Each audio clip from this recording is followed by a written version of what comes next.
Hello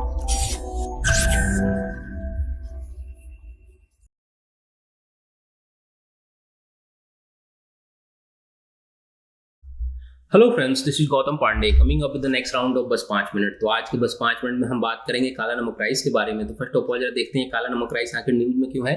देखिए, recently Indian agriculture research institute, जिसे short form में IARI के नाम से जाना जाता है, ने काला नमक की 2 नई वेरायटी को डेवलप किया है, जिसका नाम उन्होंने दिया है पूसा नरेंद्र काला नमक 1638 एंड पूसा नरेंद्र काला नमक 1652। तो हमारे लिए इंपॉर्टेंट क्या हो जाता है समझना कि आखिर ये काला नमक है क्या। इससे रिलेटेड जो भी इंपॉर्टेंट बातें हैं जो हमारे एग्जामिनेशन पॉइंट ऑफ व्यू से इंपॉर्टेंट हो जाते हैं, उन्हें इस वीडियो में हम डिस्कस करेंगे, समझेंगे काला नमक की हिस्ट्री क्या है, करंट में क्या क्या इससे रिलेटेड फैक्ट हैं, या फिर हिस्टोरिकल क्या इंपॉर्टेंस है इसका, उस सारी बातों को इस वीडियो में हम डिस्कस करते हैं। तो चलिए शुरू करते हैं। सबसे पहले जरा हम काला नमक के विषय में बात करते हैं। देखिए, अगर काला नमक की बात करें तो ये एक पैडी का ट्रेडिशनल टाइप है। मींस ऐसा नहीं कि हाल फिलहाल में इसे ग्रो किया गया है, डेवलप किया गया है। इससे रिलेटेड कहा जाता है कि जब लॉर्ड बुद्धा एनलाइटमेंट के बाद यूपी के जो करंट का यूपी वहां शरणार्थी आए थे, तो वहां पर उन्होंने वहां के पीपल्स को एज ए गिफ्ट के तौर पर इसे दिया था। तो आप समझ सकते हैं कि इसका इंपॉर्टेंस कितना होगा। खास करके बुद्धिज्म की अगर हम बात करें तो हाँ, बहुत ज्यादा इंपॉर्टेंट रोल प्ले करता है ये।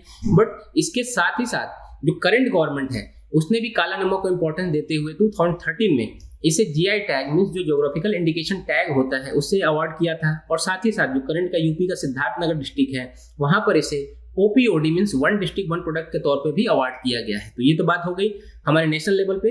ऐसा नहीं कि सिर्फ नेशनल लेवल पे फेमस है, इंटरनेशनल लेवल पे भी जो ऑर्गेनाइजेशन है, food and agriculture organisation FAO, वहां पर भी इसे इंपॉर्टेंस दिया गया है। देखिए, FAO ने एक बुक पब्लिश किया था जिसका नाम दिया गया था स्पेशलिटी राइसेज ऑफ द वर्ल्ड, उसमें भी इसमें मेंशन किया गया था। मींस आप समझ सकते हैं बहुत ज्यादा इंपॉर्टेंट है ये।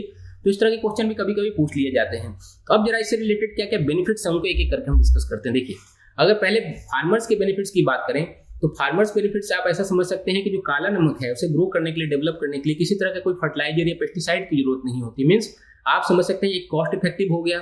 मींस कम कॉस्ट में ही इसे डेवलप किया जा सकता है, अधिक से अधिक दामों पर। आप समझ सकते हैं इसका प्रोडक्शन है वो बहुत ज्यादा लार्ज स्केल पे नहीं होता है, जिसके कारण इसकी डिमांड ज्यादा होती है, इसकी प्राइसेस ज्यादा होती हैं।